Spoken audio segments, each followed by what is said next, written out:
I think where the architects have really added value to that sustainability brief was actually making it a feature, so it's not hidden away.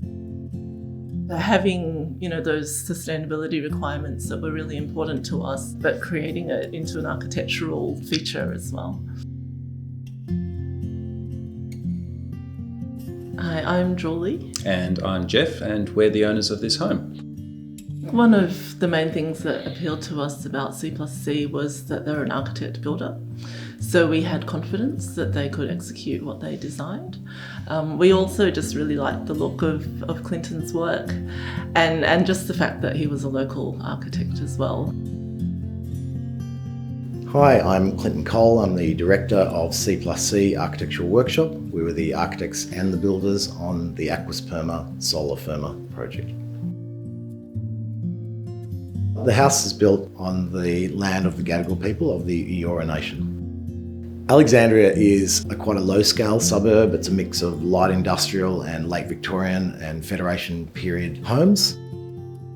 This particular site was an English terrace subdivision pattern, but the terraces were actually built in the 1980s. They were very poor quality. There was very little cross ventilation and almost no light. So we took this opportunity to put the circulation in that front yard and to, provide an Australian response to an English subdivision pattern. There was a lot of back and forth with council about that concept, but we did get it over the line in the end. That opened up the opportunity for that internal courtyard, which every space within the house looks onto. So as you enter into the living room, you can see through the courtyard to the kitchen, dining, living beyond, and then beyond that to the productive garden.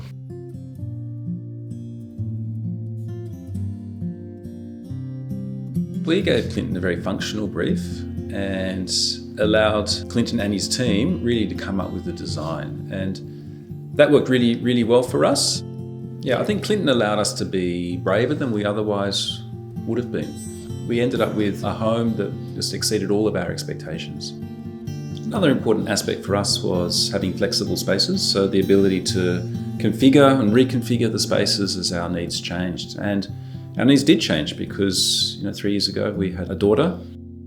Sarah came along and the 1.5 bedrooms quickly became 2 bedrooms with our additional assistance.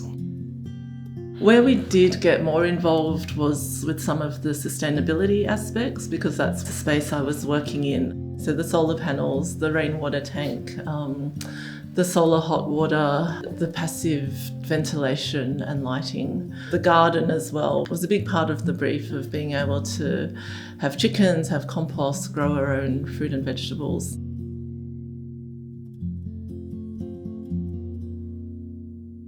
So space was obviously a premium here. There wasn't much space in terms of the garden size. We worked really closely with Steve Batley. He introduced the notion of a wicking bed, working in harmony with the underground water tank, the fruit and vegetable garden, and also with the aquaponics fish pond.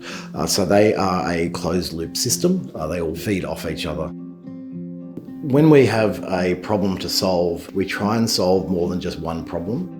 In this instance, we wanted to capture rainwater. We wanted the courtyard to be able to open up to both the living and the dining and kitchen spaces without any doors impeding the through flow. So that's where this idea of a 500 kilo counterweight door system, which also collected the water, was formed. The idea that you could hang doors externally was quite a bold move. Geoff and Julie showed incredible patience as we did finally get to, the 5th iteration to get them working. This build has brought us closer to the people on our street. We share some of the produce from our garden with people. There's a lot more interactions with people. I was even stopped once out the front of the house by a gentleman who just loved the way the house looked, and he said thank you. And that was just a really good encapsulation for me of what good design can do.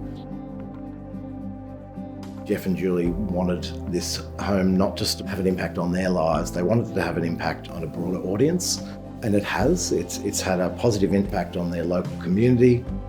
It's got a lot of media attention, promoting to the broader public and to the industry living sustainably as the way forward for good architecture.